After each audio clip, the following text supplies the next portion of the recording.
30-24 is the score. Rodgers gets a snap, fires downfield, caught by Freiermuth. Touchdown, Freiermuth! The Steelers have taken the lead. Ja'Marr Chase, 16 receptions for 161 yards. This is what we do it for, is games like that. It came down to the wire just like we know it's going to. 36-yard field goal try for the lead. It is good. The Bengals have knocked out the Steelers. We're 4-2, still first in the division. I'm not going to ride the roller coaster, and hopefully you guys follow suit. Ha-ha! Welcome. This is Friday, and obviously it's your boy Stephen A. Smith sitting in the host chair, okay? So before I do anything else, we understand that when I take over, okay? Remember, there are rules we must follow. Can't do a turnaround. Look at the rules. Look at the screen right there. You see the rules? Speak when spoken to. No cussing. I will be addressed as Stephen A. or Mr. Stephen A., Mr. T with the gold chain, okay? Leave the fluid comments to yours truly and no rude reactions. Okay. So I have a question. Can I ask really quick? 10 seconds. Do you abide by these rules when you are not hosting? No, exactly, because we need our rules to be implemented as well. We believe in equality. This is a rookie. This is a rookie. Equality. The rules. I ain't a rookie. I'm second year. It is year two. So I got to. Let's kick this off, y'all. Yep. We got to start off with Thursday Night Football. It was a thrill. Here we go. So, Cam, we'll start with you first. So you're giving more credit to Flacco or more blame to the Pittsburgh Steelers defense for last night's outcome? Before we get there, okay, they should take your time. What's the rush? Kevin Patullo, let me holler at you real quick. Hey, Browns organization, let me holler at you real quick. Because when you think about what's going on right now, do you not think that A.J. Brown saw or heard what happened? Do you not think that other receivers around the league was looking like, man, that's how you get the guy the ball? When you're looking at a situation that took place last night, there was a guy by the name of Ja'Marr. Good Lord. Chase. Good Lord. And he got off, Stephen A., 16 receptions, 161 yards. And to his greatness, nobody took a back seat because T. Higgins also got off as well. Yes, he did. When you see these type of displays of making it abundantly clear, we want to get these guys the ball. We want to put the ball in our guys' hands, and that's what it is. But when you're talking about the blame, I don't think it's more the blame than just the magnificent play of Joe Flacco. Because Joe Flacco showed that, hey, me being 40 plus, I got guys, I got dudes, I got difference makers. I have game changers around me. So let me put the ball in their hands so they can do what they do. RC? Cam is dead, and I can't cuss, ASS wrong then. What? Because it's all the Pittsburgh Steelers. We come into this game, you know what you're going to get. Go back to the Green Bay game, the second half. Every time Ja'Marr Chase has a one-on-one, they throw the fade ball. Terrell Austin, watch the film. You know it's coming. And we don't stop that. 47 attempts. They threw the ball to Ja'Marr Chase 23 times. They wasn't tricking us. I want to be tricked. I want to be fooled. You know how people say, well, I got in a marriage and he just wasn't who I thought he was going to be. I want to be that guy.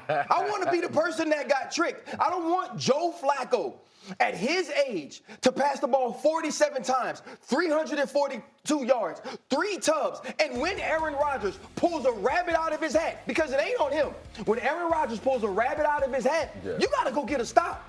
The last I checked, Jalen Ramsey's going to be a Hall of Famer.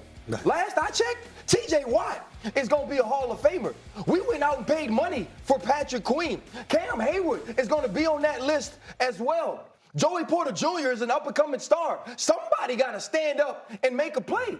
Chase Brown ain't running the ball. They can run the ball all year long. Chase Brown ain't ran the ball more than Cam Newton ran the ball since he been working on 1 and 6 in sport, damn it. And he had 11 carries for 108. Cam, I don't care what you say. You can credit the Bengals all you want. You know who this game is on? The Pittsburgh Steelers and the Cleveland damn Browns. Why the Cleveland Browns? Because Mike Tomlin said it. Mike Tomlin said they must be smarter than me to get rid of Joe Flacco. The people that got rid of Joe Flacco, and damn it, it's 2015. Well, you could say that. Well, listen, I'm not going to blame Cleveland. Cleveland was moving on, and the bottom line is they didn't have the requisite pieces to capitalize off of what Joe Flacco could still do. Obviously, you Cincinnati, you got Jamar Chase, you got T. Higgins, you got some weapons for Joe Flacco to fling the football to. Where was the Steelers? I completely agree with RC. Where the hell was the Steelers defense? Didn't T.J. Watt just get over $40 million? Hey, Cam Hayward, $40 million. $40 million, okay? Then they just get that money. Cam Hayward, ain't he still on the team? Jalen Ramsey, didn't you let go of Minka Fitzpatrick so you could get Jalen Ramsey? Jalen Ramsey was getting exploited throughout the night. Multiple times by multiple people. Not just Jamar Chase, okay? And I love Jalen Ramsey, but damn it, it's the truth, and nothing but the truth to help you. You know what? The bottom line is this. The Pittsburgh Steelers defense lost this game. Aaron Rodgers gave you a lead. And did you see Cincinnati moving down the field with ease? There was no urgency to it. Matter of fact, they could have scored a touchdown. T. Higgins just said, no, we just let this slide. It's not like we're going to miss this damn chip shot field goal. We're going to make this chip shot field goal. This is what happened. Think about this. You're the Pittsburgh Steelers. And Cincinnati got the ball, and you were scared for your life because the second they scored that touchdown and went up 31 to Frymouth when they went up 31-30, you just found yourself saying, oh, damn. Jamar Chase, what you going to do to stop him? I didn't celebrate the touchdown. Because I knew that they had enough time to get the ball to Jamar Chase. And sure enough, a 15-yard catch, an 18-yard catch. Jamar Chase, T. Higgins. Come on, man. Come on, Cam. When you're thinking about what took place and what was on display, the wherewithal, the absolute gall of T. Higgins to have the understanding to say, hold on. If I score right here, it's still Aaron Rodgers that we're playing against. This type of game comes down to, and we saw it firsthand yesterday, who has the ball last. For T. Higgins to make that in-the-moment situation and say, hey, man, I got to get down just so we can really have the ball last. Right. But this is what I would say in regards to who takes the blame. Joe Flacco knew what the assignment was. I understand. He knew that going into this game, in order for them to have a chance, he has to give guys opportunity. So going back to when you got guys like A.J. Brown, Devontae Smith, when you got guys like hopefully CeeDee Lamb and George Pickens, when you have a dynamic duo, you have to give these guys the ball and give them opportunities to make plays. Not when it's too late, because Jamar Chase was involved in the game every point of the game. Okay. But here's my question to you, Cam, before I go back to RC. How do you – I understand Flacco was being Flacco and Jamar Chase. We got to have a discussion as to whether or not he really is the best receiver in football. We talk about Justin Jefferson and a couple others, but to me, Jamar Chase is that dude. He's just spectacular. My question to you would be this. The Cincinnati Bengals were down 10-0. Right. They outscored Pittsburgh 17-0 from that point forward to end the first half. They were running the football, couldn't rush for more. They averaging 50 yards a game rushing and had damn near 100 yards by Chase by himself in the first half. And then the Bengals scored on 7 of their last 8 drives of the game. If that ain't the Steelers' defense being problematic, I don't know what is, especially when you got what you got from Aaron Rodgers. Right.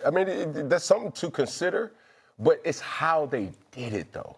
It's understanding that when you go to the sideline, there's obvious frustration if you're losing, but there's no panic. It's a glance, it's a look, it's a allow me to help everybody out, and that's what playmakers want to do. We don't have to reinvent the wheel.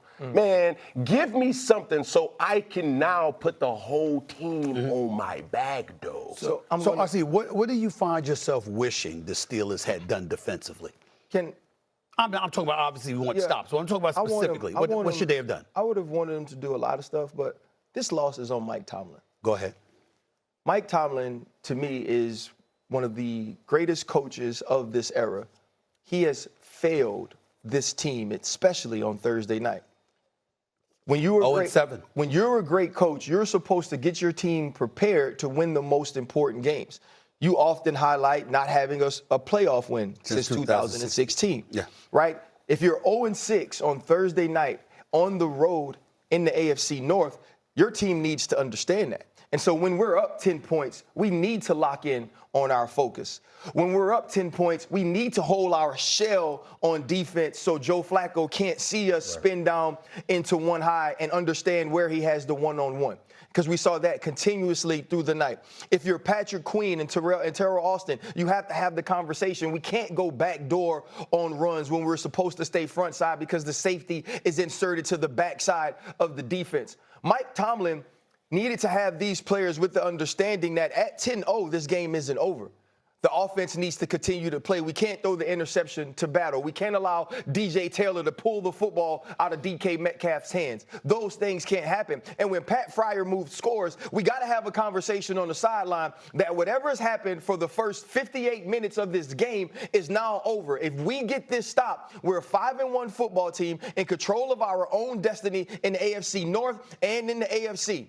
Mike Tomlin did not have this team prepared to finish. They're 2-10 on Thursday night road games under Mike Tomlin. 2-10. And 0-7 versus AFC North rivals. So does that make the Steelers contenders or pretenders? I'm asking RC right here on national television.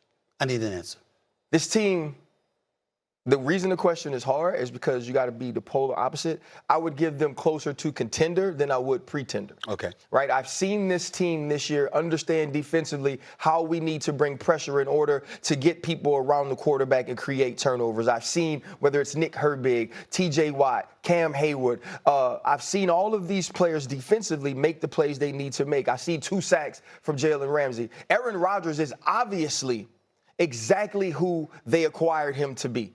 Not from a leadership standpoint, from a production standpoint. What I did notice last night was the conversation we had yesterday, though, Stephen A. Who's number 2? Yeah. Are we going to give the ball to Scotty Miller? Is the ball going to go to Roman Wilson? Is it going to be Jonnu Smith? Is it going to be Darnell Washington? This team is a contender in the sense that I think they're closer to being, or they're a playoff team more so than they're a team that doesn't make the playoffs. But with what I saw last night, that team can't win a championship. Yeah, I got a question to you, Stephen A. though. Sure. Because when we're having this dynamic, there's obvious connectivity to the Steelers. Yes. From a fan's perspective, obviously, it's playing from the organization. Yeah. My question is, when you see a game like this, given the circumstances, given the statistics, how do you see them moving forward, and does it give you confidence in them moving forward? You know what I don't like about what I saw last night? The Steelers showed me why they wouldn't win a playoff game. In other words, what you saw from the Steelers last night, we've seen before in a regular season game.